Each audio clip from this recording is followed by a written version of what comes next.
मेरे पास बाइक की एक पुरानी बैटरी है और एक मेरे पास लिथियम आयन बैटरी है और एक मेरे पास यूपीएस की बैटरी है। तो आज की वीडियो के अंदर मैं आपको बताऊंगा कि जो इस टाइप की अलग अलग 12 वोल्ट की बैटरी होती हैं, इन 12 वोल्ट बैटरी को चार्ज करने के लिए कैसे हम अपने घर पे एक fully auto cut battery charger बना के उसे यूज कर सकते हैं। तो वीडियो को बिल्कुल ध्यान से पूरा देखना, तभी आपको अच्छे से समझ में आएगा। तो इसके लिए फ्रेंड सबसे पहले हम बैटरी को साइड में कर देंगे।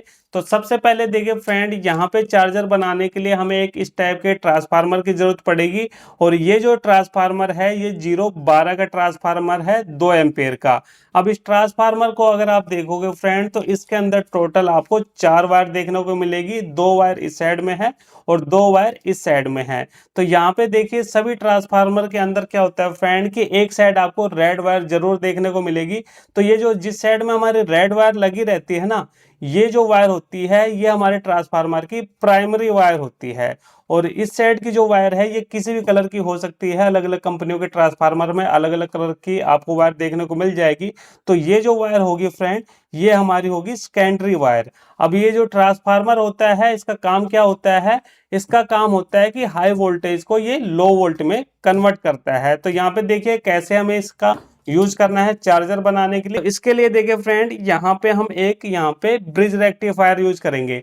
अब ये जो ब्रिज रेक्टिफायर है फ्रेंड, जैसे कि आपने मेरी पुरानी वीडियो के अंदर देखा होगा कि हम 4 डायोड को जोड़ के ब्रिज रेक्टिफायर बनाते हैं, लेकिन आज हम ये मेटल वाला ब्रिज रेक्टिफायर यूज करने वाले हैं। अगर आपके पास ये मेटल वाला ब्रिज रेक्टिफायर नहीं है तो 4 डायोड को भी जोड़ के आप ब्रिज रेक्टिफायर बना के उसे यूज कर सकते हो। दोनों का काम सेम है। ये क्या करता है, ये एसी वोल्ट को डीसी में कन्वर्ट करता है। कुछ भाइयों के दिमाग में रहता है कि ये जो ट्रांसफार्मर होता है ये क्या करता है, ये एसी वोल्ट को डीसी में कन्वर्ट करता है। ऐसा बिल्कुल भी नहीं है।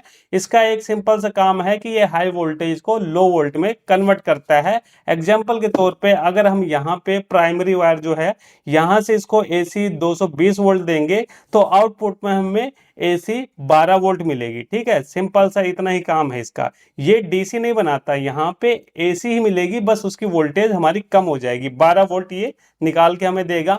अब ये जो ब्रिज रेक्टिफायर होता है ये क्या करता है, ये एसी वोल्ट को डीसी में कन्वर्ट करता है। तो इसलिए इसे लगाना जरूरी होता है। तो यहाँ पे जैसे कि मेरे पास अब की बार मेटल वाला ये ब्रिज रेक्टिफायर है, तो इसके अंदर एक बार कनेक्शन समझ लो। और अगर आपको 4 डायोड को जोड़ के बनाना है तो उसकी वीडियो मैंने बना रखी है, मेरे चैनल पे जाके आप देख सकते हो। अब ये जो हमारे पास ब्रिज रेक्टिफायर है फ्रेंड, इसके अंदर भी 4 लेग दे रखी है। और जितने भी ब्रिज रेक्टिफायर होते हैं फ्रेंड, सभी के अंदर आपको 4 ही लेग देखने को मिलेगी। अब इसके अंदर हमें ये समझना है कि भाई इसके अंदर एसी वाली वायर कहाँ जुड़ेगी और डीसी वाली कहाँ जुड़ेगी, क्योंकि डीसी के अंदर क्या होता है, प्लस माइनस होता है, एसी के अंदर तो कोई प्लस माइनस नहीं होता। तो यहाँ पे देखिए इसके अंदर लिखा हुआ है, जैसे कि यहाँ पे देखिए एसी लिखा हुआ है और यहाँ पे प्लस लिखा हुआ है। तो यहाँ पे कैसे होगा कि प्लस वाली जो वायर होगी फ्रेंड वो हमारी यहाँ पे होगी और जो माइनस वाली वायर होगी वो यहाँ पे होगी। ठीक है, ये प्लस है ये माइनस है। इसी तरीके से ये एसी का है, तो एसी में क्या है कि एक लेग तो ये होगी और दूसरी लेग हमारी ये होगी, यानी ये आमने सामने नहीं होगा, ऐसे होगा। ये एसी की है और ये एसी की है और ये हमारी प्लस की है, तो ये हमारी माइनस की होगी। यानी ये जो लेग है ये हमारी डीसी के लिए है और ये लेग हमारी एसी के लिए है। तो ये चीज आपको इसके अंदर समझनी पड़ेगी। ऐसा नहीं कि कोई सी भी वायर कहीं पे भी जोड़ दो। तो ये हम क्या करेंगे, अब वायर को चलिए जोड़ना शुरू करते हैं। तो सबसे पहले देखिए इस वायर को हम छील लेंगे। तो कनेक्शन को बिल्कुल ध्यान से देखना फ्रेंड, क्योंकि मेन इसका कनेक्शन ही है। अगर आपने कनेक्शन गलत कर दिया तो यहाँ पे ये काम नहीं करेगा। तो इस तरीके से देखिए हम पहले तो वायर को थोड़ा सा छील रहे हैं। ये देखिए वायर को हमने छील लिया है। अब यहाँ पे देखिए हमें क्या करना है, सबसे पहले हल्का सा फ्लक्स लगाना है। ये मैंने एक वायर पे लगा दिया, इसी तरीके से हम दूसरी वायर पे भी फ्लक्स को लगा देते हैं। अब यहाँ पे देखिए फ्रेंड, ये जो हमारा ब्रिज रेक्टिफायर है इसकी एसी वाली लेग पे हम लगाएंगे। जैसे कि ये हमारी एक एसी की होगी और ये होगी। ठीक है, तो ये हमने लगा दिया। चलिए हम एक बार चारों पे लगा देते हैं ताकि बार बार ना लगाना पड़े हमें इस पे। ये देखिए चारों पे हमने लगा दिया। अब यहाँ पे हमें क्या करना है, इन वायर को जोड़ना है। तो देख लीजिए कैसे वायर का कनेक्शन करना है। तो सबसे पहले हम सोल्डर लेंगे। तो यहाँ पे देखिए फ्रेंड, ये है हमारे पास सोल्डर।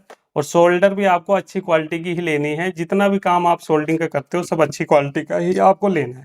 तो यहाँ पे देखिए ये हमारे पास 2 वायर है जो कि हमारे ट्रांसफार्मर की सेकेंडरी वायर है, हम इन दोनों में से किसी भी एक वायर को हम ले सकते हैं। ऐसा नहीं कि इस वायर को लेना है या फिर इस वायर को लेना है, कोई भी आप वायर ले सकते हो। और उस वायर को हम क्या करेंगे, जैसे कि ये हमारा एसी का है, ठीक है, ये लेग हमारी एसी की है, तो यहाँ पे इस तरीके से इसको हम जोड़ देंगे, इस तरीके से रखेंगे और यहाँ पे हमें जोड़ देना है। तो यहाँ पे देखिए फ्रेंड, एक वायर को हमने जोड़ दिया है। इसी तरीके से हम क्या करेंगे, ये जो हमारी दूसरी वायर है इसको जोड़ेंगे। तो ये एक हमारी एसी वाली वायर है और ये वाली जो लेग है ये भी हमारी एसी की है, जो कि मैंने आपको शुरू में बता दिया है। तो यहाँ पे अब इसको हम डालेंगे इस तरीके से और यहाँ पे इसको भी जोड़ देते हैं। तो ये देखिए, यहाँ पे हमने दूसरी वाली वायर को भी जोड़ दिया है। तो यहाँ पे हमारा जो ट्रांसफार्मर का कनेक्शन है फ्रेंड, वो हो गया है हमारे इस ब्रिज रेक्टिफायर के साथ में। अब उसके बाद देखिए हमें क्या करना है, उसके बाद देखिए फ्रेंड, यहाँ पे हमें लेना है कैपेसिटर। ये देखिए मेरे पास एक कैपेसिटर है और ये जो कैपेसिटर है 25 वोल्ट 4700 mF का कैपेसिटर है। अब देखिए फ्रेंड, काफ़ी सारे लोगों के दिमाग में ये रहता है कि मान लीजिए उनके पास 25 वोल्ट 4700 mF का कैपेसिटर नहीं है, तो क्या उसकी जगह पे हम दूसरा कैपेसिटर लगा सकते हैं? तो यहाँ पे हाँ, बिल्कुल लगा सकते हो। देखिए यहाँ पे सिंपल सा फंडा क्या है कि यहाँ पे जैसे कि ये जो ट्रांसफार्मर है ये 12 वोल्ट का है, ठीक है, तो यहाँ पे आपको उसका डबल लगाना है, ठीक है। डबल क्या होगा, 12 दूनी 24, तो 24 वोल्ट का कोई कैपेसिटर आता नहीं मार्केट में, तो यहाँ पे आपको क्या करना है, 25 वोल्ट का लगा देना है। और मान लीजिए आपके पास 25 वोल्ट का कैपेसिटर नहीं है, तो आप उसका ऊपर कितना भी लगा सकते हो, जैसे कि 35 वोल्ट भी आता है, 50 वोल्ट भी आता है, 100 वोल्ट भी आता है। तो आप 25 वोल्ट से ऊपर जितना भी कैपेसिटर है आप लगा सकते हो। कोशिश करो कि 25 वोल्ट का लगा दो, जो ज़्यादा बढ़िया है, क्योंकि सस्ता मिल जाएगा। 35 वोल्ट का या फिर और बड़ा लगाओगे तो वो थोड़ा सा महंगा भी मिल सकता है, तो वो आप देख लेना। और ये जो 4700 यूएफ है ना, इसे कोशिश करो ये 4700 यूएफ रहे, या इसे थोड़ा बहुत आगे पीछे रहेगा तो भी चल जाएगा, लेकिन ये 25 वोल्ट से कम नहीं रहना चाहिए। अगर ये 25 वोल्ट से कम रहेगा तो यहाँ पे ये फूल जाएगा या फिर ब्लास्ट कर जाएगा, तो ये चीज़ आपको ध्यान रखनी है। अब ये जो कैपेसिटर होता है फ्रेंड, इसके अंदर भी क्या होता है, जब आप मार्केट से नया कैपेसिटर लेते हो तो इसके अंदर हमें एक लेग तो बड़ी देखने को मिलती है, एक लेग छोटी देखने को मिलती है। तो ये जो बड़ी वाली लेग होती है ये हमेशा प्लस की होती है और छोटी वाली लेग हमेशा माइनस की होती है। और मान लीजिए कि आपने किसी पुराने सर्किट से कैपेसिटर को निकाला है, तो उस टाइम पे क्या होगा कि इसकी लेग आपको दोनों बराबर मिलेगी। तो उस टाइम पे कैसे प्लस माइनस आप पहचानोगे, तो उसकी पहचान कैसे करोगे, देखिए कैपेसिटर के अंदर ये आपको एक व्हाइट रंग की पट्टी मिलेगी और इसके अंदर माइनस का सिंबल मिलेगा। तो जिस साइड की व्हाइट पट्टी होगी उस साइड की जो लेग होगी, जैसे कि यहाँ पे ये व्हाइट पट्टी है तो इस साइड की जो लेग है ये हमेशा माइनस की होगी, और ये जो पूरा नीला एरिया है बाकी का, उस साइड की जो लेग होगी ये हमेशा प्लस की होगी। तो इस तरीके से आप प्लस माइनस पहचान सकते हो किसी भी कैपेसिटर के अंदर। ये चीज मैं इसलिए आपको इतनी डिटेल से बता रहा हूँ क्योंकि अगर आपने इसे उल्टा जोड़ दिया ना यहाँ पे, तो ये ब्लास्ट कर जाएगा, तो फिर कोई मतलब नहीं रहेगा। तो इसलिए ये चीज समझना आपके लिए जरूरी है। अब चलिए यहाँ पे हम इसका कनेक्शन करते हैं। अब इसके अंदर जैसे कि मैंने आपको बता दिया है कि इसके अंदर हमारा प्लस, देखिए यहाँ पे जैसे कि ये प्लस का सिंबल है, ये वाली जो लेग है ये हमारी प्लस की है और ये हमारी माइनस की होगी, तो उसी हिसाब से हमें कनेक्शन करना है। तो चलिए यहाँ पे इसको हम जोड़ देते हैं इस तरीके से। देखिए यहाँ पे ये हमारा प्लस है, इसको हम प्लस में लगा रहे हैं, और ये हमारा माइनस है तो इसको हम माइनस में लगा देंगे। देखिए इस तरीके से यहाँ पे हमें अच्छे से इसे लगा देना है। ये देखिए इस तरीके से यहाँ पे आपको इसे लगा लेना है। ये देखिए यहाँ पे हो गया। अब उसके बाद यहाँ पे चलिए सोल्डिंग कर देते हैं। तो चलिए भाई शोल्डर से इसको फिक्स कर देंगे। तो इस तरीके से देखिए मैं एक एक चीज़ आपको अच्छे से दिखा रहा हूँ ताकि आप अच्छे से इन सब चीज़ों को समझ पाएँ। ये देखिए इस तरीके से यहाँ पे हमने सोल्डिंग कर दी है। ये मैंने एक लेग को जोड़ दिया है। इसी तरीके से इस साइड वाली जो लेग है इसको भी हम जोड़ के एकदम फिक्स कर देंगे। ये जरूरी है फ्रेंड, कैपेसिटर भी लगाना जरूरी है, कहीं आप सोचो कि ना लगाएं, लगाओगे तो बढ़िया रहेगा। ये देखिए ये मैंने यहाँ पे कैपेसिटर लगा दिया है। तो यहाँ पे हमारा जो कैपेसिटर है वो कुछ इस तरीके से लग गया है, प्लस माइनस देख के आपको लगाना है। तो यहाँ पे हमारा इसका भी कनेक्शन हो गया। अब उसके बाद देखिए फ्रेंड, यहाँ पे हमें क्या करना है, यहाँ पे हमें एक वायर का टुकड़ा लेना है। ये देखिए फ्रेंड मैंने एक वायर का टुकड़ा लिया है। तो यहाँ पे हम दोनों वायर को अलग अलग कर लेंगे और इस वायर को हमें छील लेना है। तो इस तरीके से देखिए इस साइड से हमने वायर को छील लिया, इसी तरीके से यहाँ से भी हम वायर को छील लेंगे। आपको अच्छी क्वालिटी की वायर हमेशा लेनी है। अब यहाँ पे हमें क्या करना है, जैसे कि ये जो वायर है फ्रेंड, आप अगर चाहो तो यहाँ पे पहचान के तौर पे रेड और ब्लैक कलर की वायर ले सकते हो। फिलहाल मेरे पास है नहीं तो मैं यहाँ पे इस कलर की वायर ले रहा हूँ। तो यहाँ पे आपको क्या करना है, ध्यान रखना है कि कौन सी वायर किस साइड में जोड़ रहे हो। जैसे कि यहाँ पे मैं क्या करूंगा, ये जो येलो वाली वायर है इसको मैं प्लस साइड में लगाऊंगा। तो हमारा कैपेसिटर का प्लस कहाँ पे है, यहाँ पे। तो ये चीज आपको ध्यान रखनी है अपनी वायर के अंदर, क्योंकि जरूरी तो है नहीं कि जिस कलर की वायर मैं लगा रहा हूँ सेम वही कलर आप भी लगाओगे। तो इसलिए ये आपको अपने हिसाब से देखना पड़ेगा। तो यहाँ पे देखिए इस तरीके से हमने फ्लक्स को लगा दिया है और इस वायर को हम यहाँ पे जोड़ के फिक्स करेंगे। ये मैंने येलो वाली वायर को प्लस वाले पॉइंट पे लगाया है कैपेसिटर के, और उसके बाद ये जो ग्रीन वाली वायर है इसको हमने कैपेसिटर के माइनस वाली लेग पे लगाया है। देखिए फ्रेंड, यहाँ पे हमने ग्रीन वाली वायर को भी जोड़ दिया है।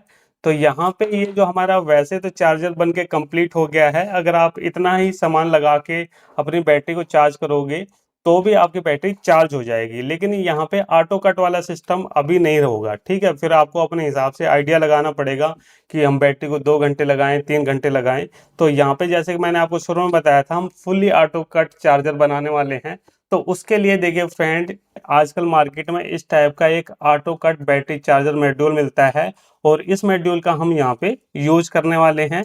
तो यहाँ पे देखिए इस मॉड्यूल के अंदर क्या है फ्रेंड, यहाँ पे वायर जोड़ने का यहाँ पे सिस्टम दे रखा है। ये जो आपको पेज दिखाई दे रहे हैं, इस पेज को ढीला करके हमें यहाँ पे सिंपली कनेक्शन करना है।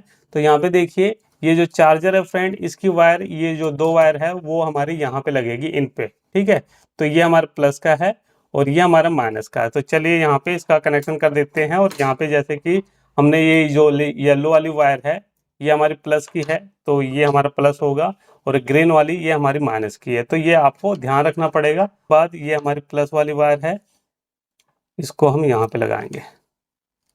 तो यहाँ पे देखिए हमने प्लस वाली वायर को भी लगा दिया है। अब उसके बाद ये जो पॉइंट आपको दिखाई दे रहे हैं 2, ये हमारी बैटरी के लिए है। यहाँ पे देखिए बैटरी का ये बना हुआ है सिस्टम। तो ये हमारा बैटरी का माइनस वायर यहाँ पे जुड़ेगी और प्लस वायर यहाँ पे जुड़ेगी। तो चलिए यहाँ पे इसके लिए हम क्या करते हैं, 2 वायर और लेते हैं। ये देखिए मेरे पास एक रेड और ब्लैक कलर की वायर है, इसमें चिमटी पहले से लगी हुई है ताकि आराम से हम बैटरी को चार्ज कर सकते हैं। तो इसके लिए देखिए फ्रेंड, यहाँ पे इसको हम क्या करेंगे, यहाँ पे लगाएंगे। तो यहाँ पे ये हमारा प्लस है, तो चलिए इसको भी हम यहाँ पे ढीला करेंगे इसको और यहाँ पे इसको लगा देते हैं। ये देखिए यहाँ पे हमने लगा दिया। उसके बाद पे इसको टाइट कर देंगे। तो यहाँ पे देखिए मैंने प्लस वाली वायर को लगा दिया बैटरी की। अब उसके बाद ये वाली जो वायर है यहाँ पे हमारी बैटरी की माइनस वाली वायर जुड़ेगी। तो चलिए इसको भी हम जोड़ देते हैं। तो ये देखिए फ्रेंड, यहाँ पे इस तरीके से हमने इसे जोड़ दिया है। अब यहाँ पे देखिए फ्रेंड, इस कार्ड के अंदर हम अपने हिसाब से वोल्टेज को सेट कर सकते हैं। यहाँ पे आप अपने हिसाब से सेट कर सकते हो कि कितने वोल्ट तक बैटरी उतर जाए तो उसके बाद हमारी चार्जिंग स्टार्ट हो जाए ऑटोमेटिक, या फिर कितने वोल्ट तक हमारी बैटरी चार्ज होने के बाद कट ऑफ हो जाए। वो सेटिंग सब आप इन बटन से कर सकते हो, तो वो भी मैं आपको बताऊंगा। तो उसके लिए देखिए फ्रेंड, यहाँ पे ये वाली जो हमारी वायर है प्राइमरी, यहाँ पे आपको एक बार प्लग लगा लेना है। तो यहाँ पे ये जो प्लग है मार्केट में मिलता है 5-10 रुपए का, इसको मैं एक बार फटाफट लगा लेता हूँ। तो ये देखिए फ्रेंड, यहाँ पे मैंने प्लग को लगा लिया है। तो यहाँ पे हमारा fully auto cut battery charger बनके तैयार हो चुका है। अब यहाँ पे देखिए फ्रेंड, इसे यूज करने का सही तरीका क्या है वो समझ लीजिए। तो यहाँ पे सबसे पहले आपको ट्रांसफार्मर को सप्लाई नहीं देनी, सबसे पहले आपको इसका बैटरी का कनेक्शन करना है। ठीक है, जो भी बैटरी आप चार्ज करना चाहते हो पहले आपको उसका कनेक्शन कर लेना है, बाद में यहाँ से सप्लाई देनी है। ये चीज़ आपको ध्यान रखना है, नहीं तो मॉड्यूल खराब हो सकता है। तो यहाँ पे जैसे कि मेरे पास ये एक लिथियम आयन बैटरी है 12 वोल्ट की, तो इसे ही हम चलिए टेस्ट कर लेते हैं। तो यहाँ पे देखिए ये हमारी प्लस वाली चिमटी है, तो इसको हम प्लस में लगा रहे हैं। और उसके बाद ये जो वायर है ये हमारी माइनस की है, तो इसको हम माइनस में लगाएंगे।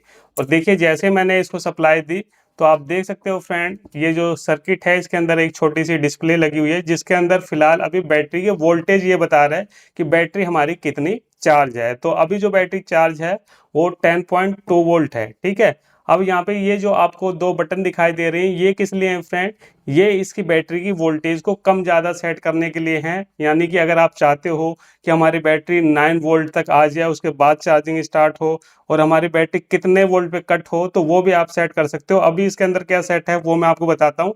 तो ये हमारा डाउन के लिए है और ये बैटरी कट आउट के लिए है कि फुल चार्ज होने के लिए कितने वोल्ट यहाँ पे सेट हैं। तो यहाँ पे हम पहले इसको दबाएंगे तो यहाँ पे देखिए फ्रेंड, अभी जो बैटरी चार्जिंग कटआउट का यहाँ पे दे रखा है, उसके लिए यहाँ पे दे रखा है, सेट कर रखा है 10.5 वोल्ट, यानी 10.5 वोल्ट पे अगर हमारी बैटरी आ जाएगी तो ऑटोमेटिक अगर आपने इसका चार्जिंग यहाँ से जोड़ रखा होगा तो ये चार्जिंग चालू कर देगा। और उसके बाद इसे हम दबाएंगे तो यहाँ पे क्या है, 14 वोल्ट दिखा रखा है। तो यहाँ पे 14 पे ये सेट है, यानी 14 वोल्ट तक अगर हमारी बैटरी ये चार्ज हो जाती है तो ऑटोमेटिक इसकी चार्जिंग को ये कट कर देगा। तो इस तरीके से ये ऑटो कट वाला सिस्टम इसके अंदर है। अब यहाँ पे क्या है फ्रेंड कि यहाँ पे आप ना इसकी वोल्टेज को भी अपने हिसाब से सेट कर सकते हो। उसकी वीडियो मैं कभी और आपको बना के दिखा दूंगा, क्योंकि वीडियो काफ़ी लंबी हो जाएगी। अब चलिए यहाँ पे हम इसे चार्ज करते हैं। तो चार्ज करने के लिए देखिए फ्रेंड, यहाँ पे मेरे पास एक्सटेंशन बोर्ड है और यहाँ से इसको हम जोड़ेंगे। ये देखिए यहाँ से हम इसको सप्लाई दे रहे हैं और यहाँ से देखिए स्विच को हम ऑन करेंगे। ये देखिए यहाँ पे हमने सप्लाई दे दी है। तो यहाँ पे क्या है फ्रेंड, हमारी जो चार्जिंग है वो चालू हो चुकी है और इस तरीके से यहाँ पे धीरे धीरे जो हमारी बैटरी है अब यहाँ पे चार्ज होना शुरू हो जाएगी। अब यहाँ पे जैसे ही हमारी बैटरी 14 वोल्ट तक जाएगी, इस बैटरी के वोल्टेज 14 जाएंगे, तो यहाँ पे क्या करेगा, ये सर्किट इसकी चार्जिंग को बंद कर देगा। और जैसे ही बैटरी हमारी 10.5 वोल्ट पे पहुंचेगी, यानी हम यूज करेंगे और बैटरी हमारी डिस्चार्ज होगी और 10.5 वोल्ट तक पहुंच जाएगी, तो ये दोबारा से बैटरी को चार्ज करना शुरू कर देगा, अगर यहाँ से हमने सप्लाई जोड़ रखी है। तो कुछ इस तरीके से ये सर्किट हमारा काम करता है। तो चलिए फ्रेंड, फिर मिलते हैं नेक्स्ट वीडियो में कुछ नए टॉपिक के साथ। तब तक के लिए जय हिंद, वंदे मातरम।